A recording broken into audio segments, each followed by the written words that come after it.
Why should you believe in creation and not evolution? You shouldn't.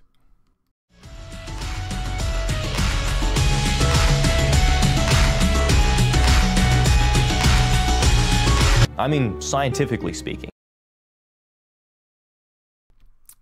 I already started the outro, so could we not? All right, look. So that was kind of a misfire. Let's try this again. Haven't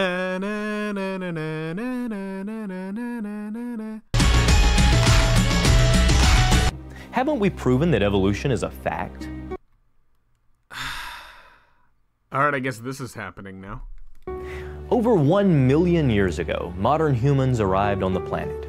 Or so the evolutionary story goes. So which evolutionary story goes like that? As far as I'm aware, anatomically modern humans arose closer to 200,000 years ago, not over 1 million years ago.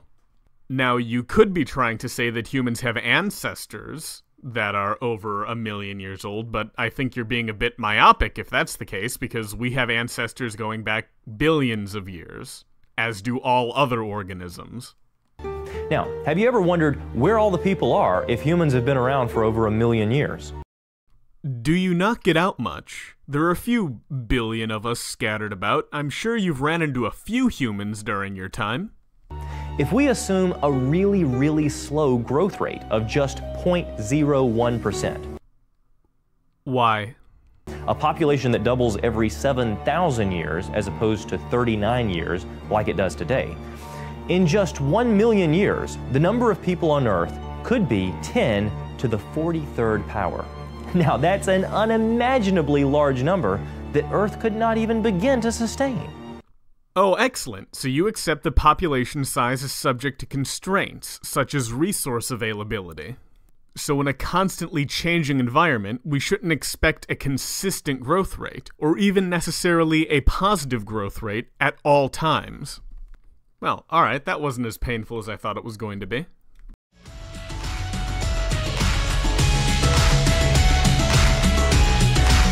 Now, some evolutionists will say that wars, famine, disease, and high infant mortality rates have kept the population on the verges of extinction until relatively modern times.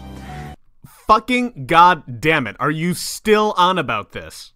But if this rather incredible story is true, where are all the human remains? We supposedly have a handful of human remains that have survived the ravages of millions of years, but why aren't there more?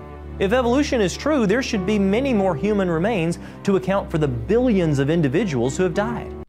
Excellent question, David Reeves Ministries. Why isn't the planet just a literal mountain of corpses? Well, to answer that question, I'm going to bring in my friend, David Reeves Ministries.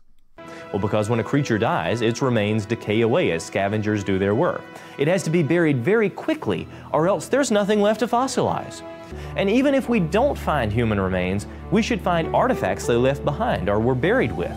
Yet we simply don't find evidence that billions and billions of people have lived and died over the supposed last 1 million years. So not only have we had biologically modern humans for millions of years, we've also had the practice of ritual burial for millions of years. Fascinating. But what happens when we start with God's Word? Well, the human population started out with 2 individuals just 6,000 years ago. And because of this, there was rampant, immediate family incest happening. There is no greater testament to God's glory than all of the sister fucking he not only condoned, but must have intended to happen in his plan. Around 4,000 years ago, the population was reduced to just 8 at the time of the worldwide flood.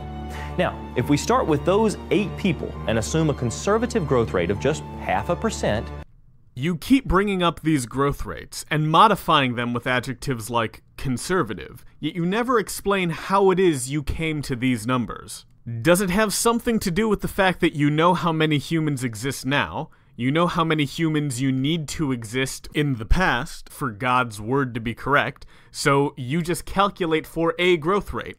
Because what the growth rate is, or how you came to it, doesn't really matter so long as it's not in conflict with God's word. We easily get to our modern population today.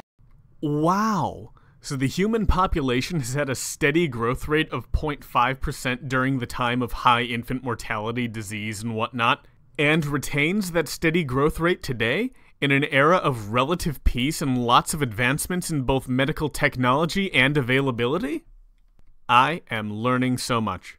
Even taking into account wars, famines, disease, and high infant mortality. How did you account for these things?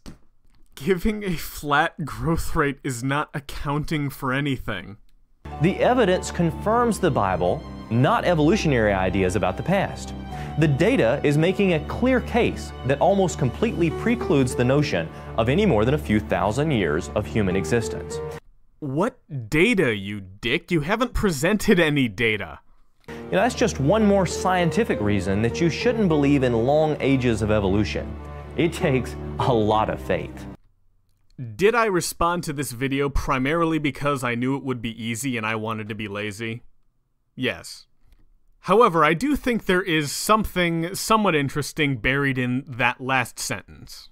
Faith, I've noticed, has become somewhat of a dirty word, and not from atheists, who you would expect to use the word faith disparagingly, but from theists to atheists. Apologists are making the argument that faith-based positions are the weaker positions. And I'd like to take this opportunity to applaud them on being right on at least one thing.